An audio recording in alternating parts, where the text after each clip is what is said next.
we might cut it there and then go on a little farther in a minute. So you were there on a hunting trip with Brother Branham when Brother Branham talked to the storm. Yes, that was in October of 1963, and we were there. That was Brother Branham and Sister Meady's wedding anniversary. We were there. The storm, I think, was the day before that. And were there many brothers with you there? When we went, we drove from Jeffersonville. There was Brother Wheeler, Brother Banks Woods, David Woods, Brother Welch Evans, Ronnie Evans, and myself. And we drove to Denver, Colorado, and got in there late at night, and then we drove through the pass on over to Kremling and met Brother Branham there the next morning. And it was Brother Branham and Billy Paul were there, and then camped down the road from us about a mile away was John Martin, Earl Martin, Jack Palmer, and Bob Lambert. They were camped about a mile away from where we were camped, and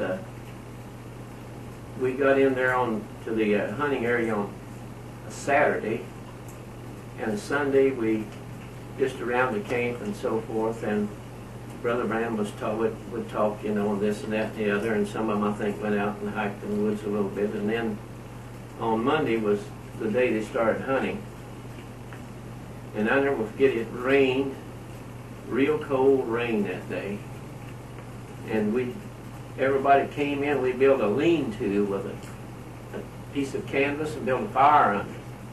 And well, we'd sit under there at nighttime on the fire, and Brother Branham would talk. You know, we'd leave him talk till 8 or 9 o'clock at night, and that's kind of the way that we spent our time. And then, so this one morning, we got up early, and it was just breaking daylight, and he said, it looks like it's going to storm.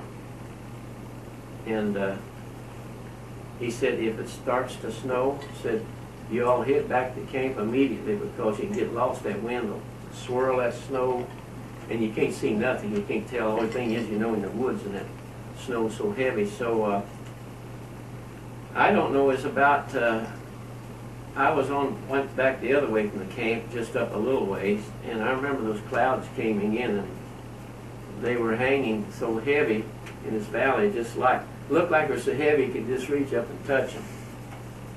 Yeah, they were just black, and I told somebody if I'd had a stick, you could punch a hole in them. I believe the water would have run out of them. They were so heavy. But anyway, they were so heavy across there, and you just couldn't see nowhere hardly. And then, within an hour's time, they just parted, like Brother Branham said. He said, clouds part and go back where you come from.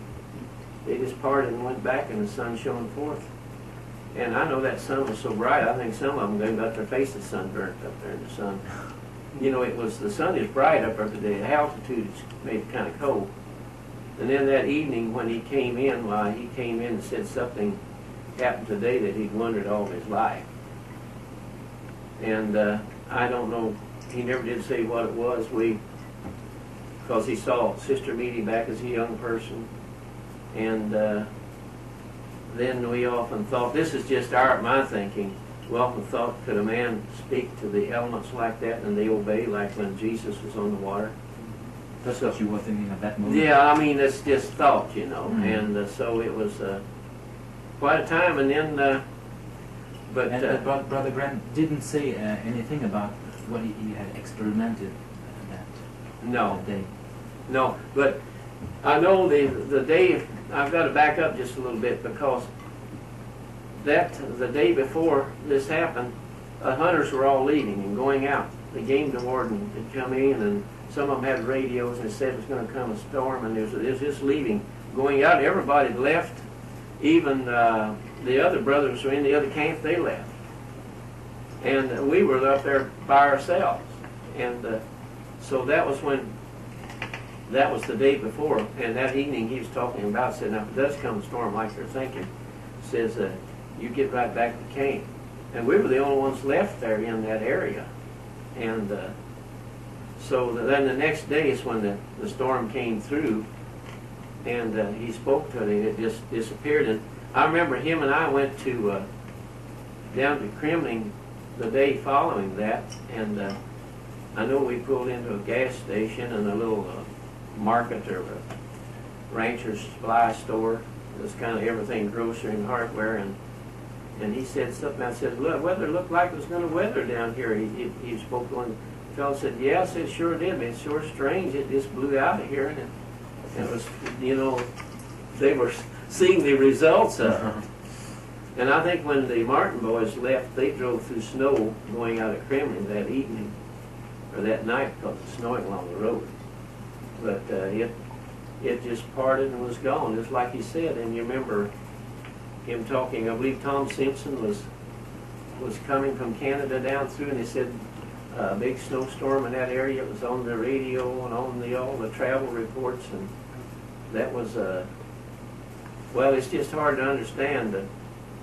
We can't fathom at all yet what happened. It was a real experience that taking place, and we can say we was there when the prophet was there. And so then we went into town, got some groceries, and we stayed 4 more days. The sun shined forth, we came home, and no snow nowhere. But it wasn't any real big deal at the time, was it? I mean, it just happened naturally. Yeah, you could say that, but when you stop to look back at the way those clouds were, and just whoosh, gone. But he didn't make a big deal out of it. No. No, he's come back and he said, well, something happened today that I wondered all my life. You know, and he's talking about being up in the snow and up there and it started snowing and swirling around, and he had his gun set down against the tree and so forth. And, did he explain all that at the time? No, he told most of that on the tapes, you know, later on. Yeah, but I mean, at the time it was just something real simple to him. Yeah, right. And later he told the whole story. Yeah, that's moving in simplicity. Yeah. Right. Amen. Okay.